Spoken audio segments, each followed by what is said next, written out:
Welcome to IoT Week at CES. I'm Keith Kreisher, the Executive Director of the IoT M2M Council. And this is our Newsdesk live video program with 25,000 product makers and designers, OEMs, enterprise users and apps developers as members. The IMC is the largest professional organization dedicated to the global IoT sector. Our mission is to accelerate the adoption of IoT technology for the public good, and we look at this morning's session on IoT and healthcare as exactly in keeping with that mission. I'll just quickly introduce our panelists. We've got Dan Cebula from Core, we've got Carmen Redondo from KYOCERA AVX, and we've got Martin Saylor from A1 Digital. I'll start by having you guys just talk a little bit about yourselves, your roles in your companies, and your company's role in the IoT ecosystem. Dan, we'll start with you. You're closest. Yeah, sure. Thank you so much. Appreciate you guys having me a part of this panel. My name is Dan Cebula. As Keith mentioned, I work with Core Wireless, and we've been around for 20 years, sort of no stranger to the IoT and M2M space. About 2 years ago, by way of acquisition, we sort of focused in on the healthcare and life sciences space, which is the team that I'm a part of. So specifically working with solution providers, remote patient monitoring companies, clinical research organizations, medtech OEMs, to help them connect their devices to the internet and sort of make it easy and simplify the complexities around that. Great, thanks. Carmen. Hello, thank you for inviting me here. My name is Carmen Redondo. I'm Global Director of Marketing for KYOCERA AVX. KYOCERA AVX is a leading manufacturer of electronic components, connectors, capacitors, sensors, and I'm in charge of one of the products, which is antennas. Thanks, Carmen. Mark? Yes, hello. Thanks for having me. I'm quite loud here. My name is Martin. I'm working as a senior IoT consultant at A1 Digital.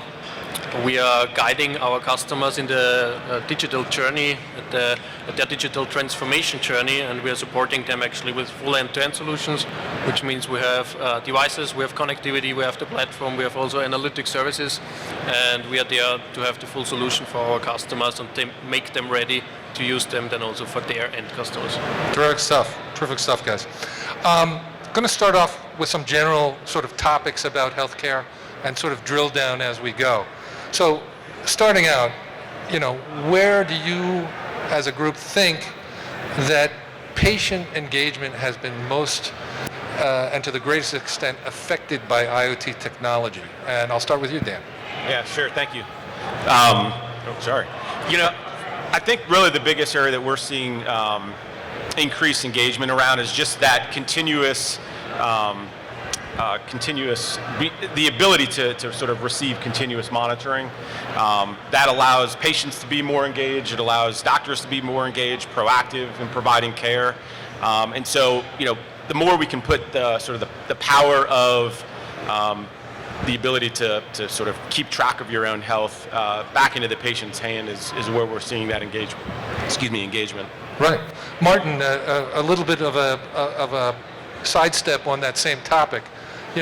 What IoT inventions do you think have the potential to have the most impact on the healthcare sector? Yeah, very good question. I think I would like to come from the direction of the solution itself. So we always have different sensors.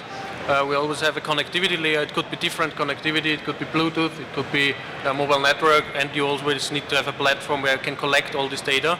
And what we see in the market is that there are several new sensors. So you have not only you can measure in the meantime 24/7 the temperature of a human being, or you have it in the smartwatches, you have the heart rate, but you have also sensors in a smart shirt where you can really measure the breathing, if a human being is still breathing, or if there's a change in the behavior, which means this has a huge effect. On the one hand side, you can see this at the doctor's office, but you can also see this in your private life. If you're doing sports, if you're just sleeping at home, if you're ill, if you have the temperature always there with a sticker, you can even detect earlier some diseases, and you can react much quicker, which means the mass of sensors deployed in the world are just helping us getting better, having more reliable data, and this means at the end of the day we have better treatment for all our patients in the healthcare sector. Right, no doubt that the amount of data we're collecting is very significant. But Carmen, going to you, how is the communications of that data actually taking place? You know, we'll be talking about wearables and ingestibles in a few minutes here, but just talk to us about the communication layer in the stack. That's where KYOCERA AVX is most active, obviously. Yes, certainly. We are looking at the communication level about, so it's very important the reliability of the communication, right? Because if you are having your device communicating, but at the end you don't have the proper antenna, for example, then there could be a risk for, especially when you are talking about healthcare. So that is very important. And we see, for example, we have a lot of customers who were doing devices for communicating during the COVID, right? Because people couldn't go to the doctors and they need to talk to the doctors with the device, sending the data from their testing, doing it at home. And of course, you need to make sure that it's a reliable connection. Right, right. Moving right along, like to talk a little bit about the benefit side of the equation. You know, how is this benefiting patients? And what are the largest benefits you're seeing, Dan? Yeah, you know, we talked about patient engagement, you know, earlier in the first question. I think, you know, again, giving the patient the ability to sort of be, you know, proactive in receiving care as opposed to reactive is probably one of the biggest improvements. If you just think about sort of different chronic disease states that remote patient monitoring is typically deployed in, you know, patients with hypertension, with diabetes, you know, giving them real access to real-time data, not only giving them access to the data, but then leveraging or allowing the caregiver to be proactive in providing care. But also many of those solutions are, you know, delivered on a phone or a tablet, and so now you take those biometric readings and sort of add on top of that, layer on top of that educational content. So now you're sort of changing behavior around, you know, the patient, you know, engaging with their own care, and so long term, you're seeing much, you know, much better clinical outcomes. Right, right. Patient monitoring, no doubt, a huge topic, but IoT in the hospital is also a very big topic. Martin, talk to us about that some. You know, how do you see IoT changing daily life for a patient in a hospital?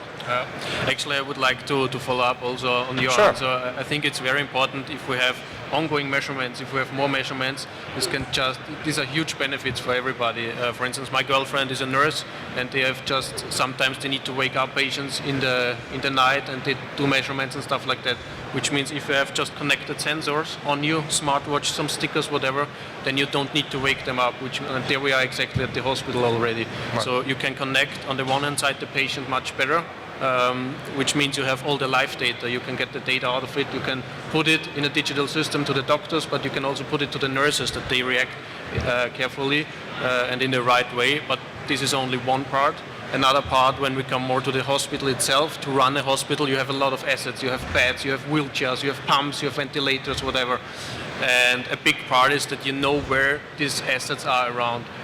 There are a lot of problems in the hospitals with just not finding the beds. They don't know, are the beds ready to use or not? Where are they? You know, you bring a patient from the first level to the third, and then the allocation is different. And here we have a huge potential actually, and we see huge requirements on that we really digitalize all the assets in a hospital. So you know exactly how many beds are free, where are these beds, what were the latest actions which you have performed on there, which means you have kind of a digital twin set for the whole hospital, not only for the patients itself, but also for all the assets which are in the hospital. And this is also a big part. Would you like to add something to that? Yeah, I was just going to add to that. Obviously, knowing where all the things are is really important, but having access to additional resources as well.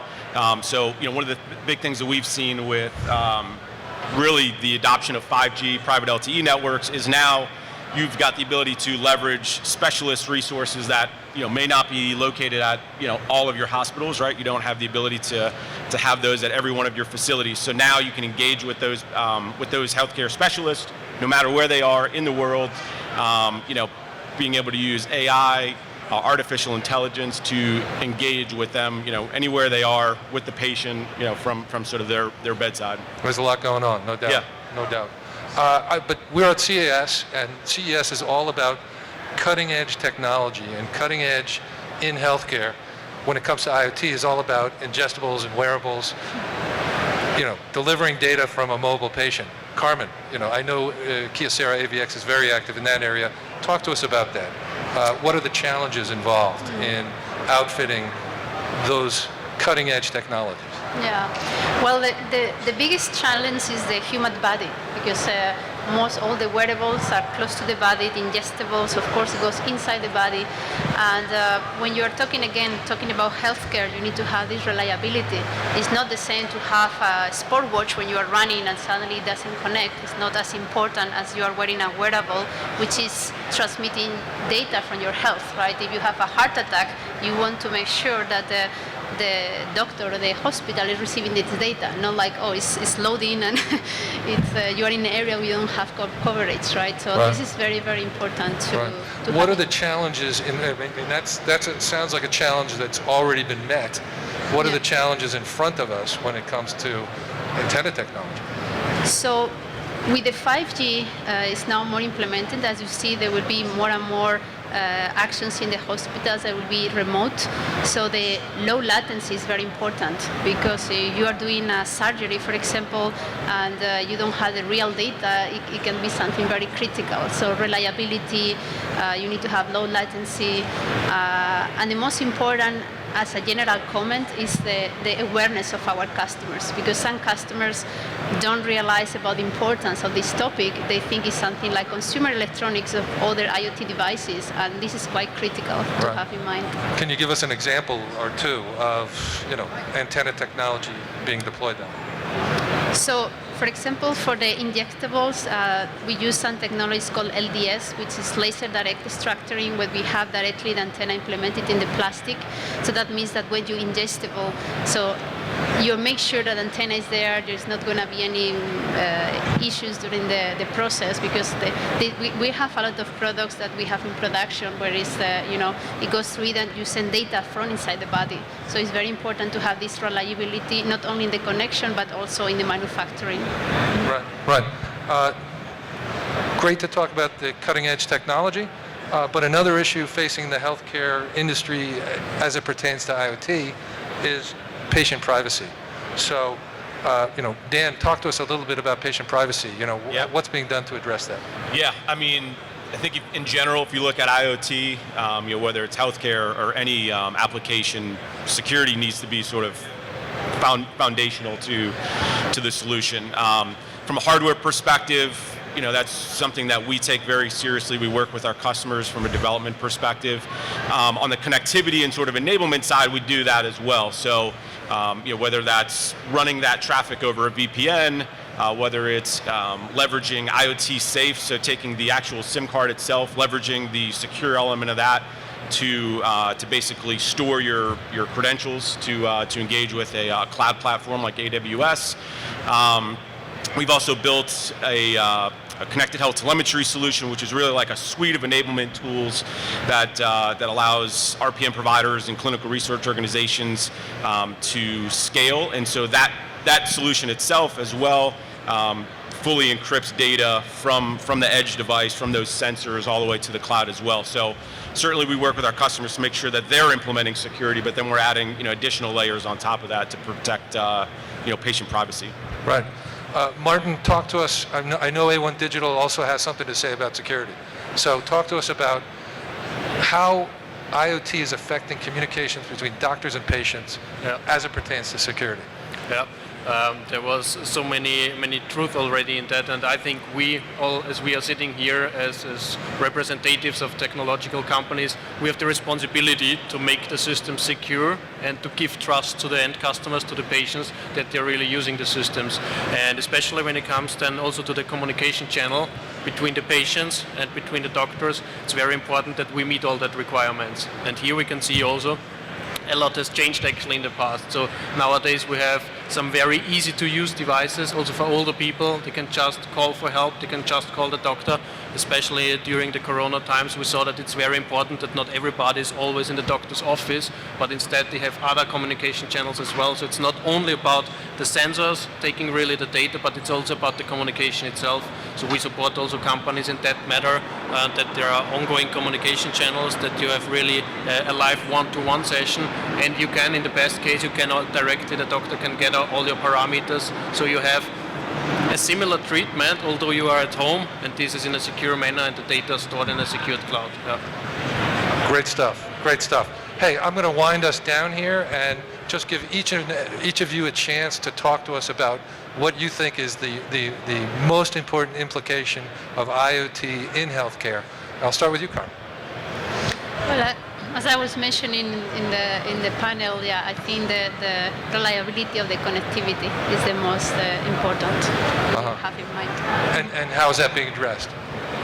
I mean, in the hardware sense.